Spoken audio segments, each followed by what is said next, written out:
Picture this for a moment. No apps, no banks, no spreadsheets. And yet, some Romans were so wealthy, they paved private roads with marble.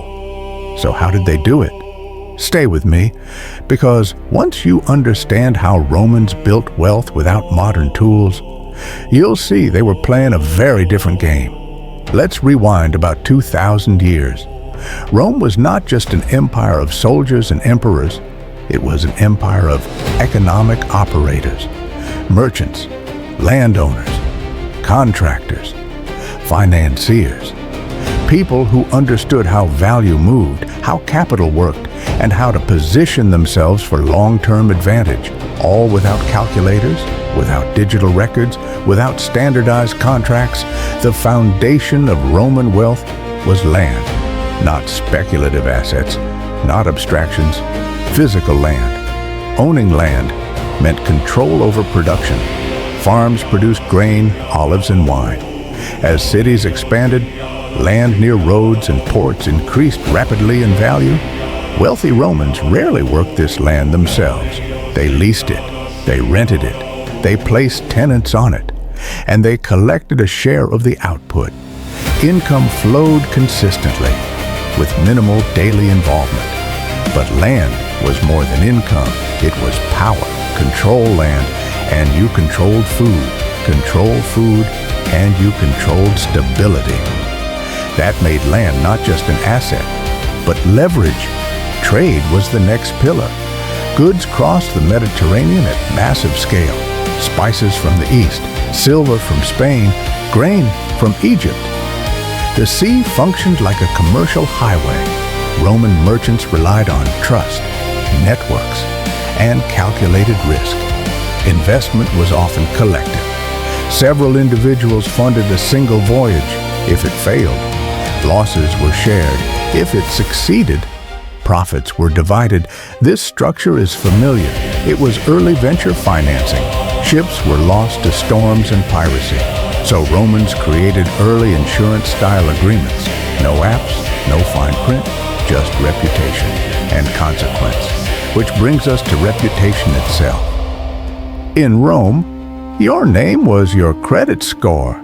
Most lending happened person to person. Reliable individuals gained access to capital. Unreliable ones were shut out. Wealthy Romans invested heavily in trust, public events, alliances, visibility. Debt was never abstract. If you owed someone powerful, you felt it everywhere, in the forum, at banquets, in public life. There is also an uncomfortable reality.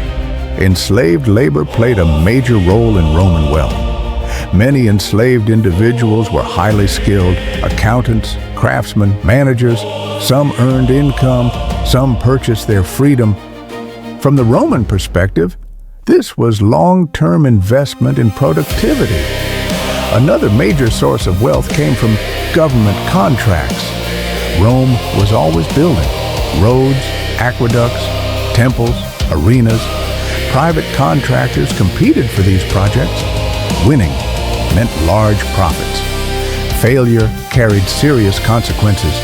The most successful Romans were not inventors. They were organizers. They mastered logistics, labor coordination, material flow. Efficiency was their advantage. Infrastructure itself became a wealth engine. Roman roads were built for commerce. Faster transport lowered costs, expanded markets, increased returns. Access created value. Finally, the mindset. Romans thought in generations, not short-term wins. Wealth supported legacy, influence, position. Spending was strategic. Public works built goodwill. Sponsoring games created loyalty. Wealth circulated with intention. And that leads to the core lesson. Romans understood that money, power, and social networks were inseparable. Wealth was never built alone. No spreadsheets, no smartphones, no automation, only systems, relationships, long-term thinking, and a precise understanding of value. That foundation is why Rome stayed wealthy for centuries. Now consider the mindset behind all of this. Romans did not focus on short-term gains. They thought in generations. Wealth was tied to family legacy, political influence, and long-term position. Profits were reinvested into land, businesses, and alliances. Spending was strategic. Funding a bathhouse built goodwill.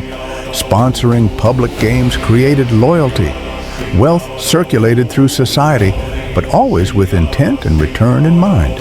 And this leads to the core lesson. Romans understood that money, power, and social networks were inseparable. Wealth was never built alone. It required partners, clients, patrons, and allies. A relationship formed at dinner could open doors or close them permanently. There were no spreadsheets, no smartphones, no automation, only systems, relationships, long-term thinking, and a precise understanding of value. That foundation is why Rome remained wealthy for centuries.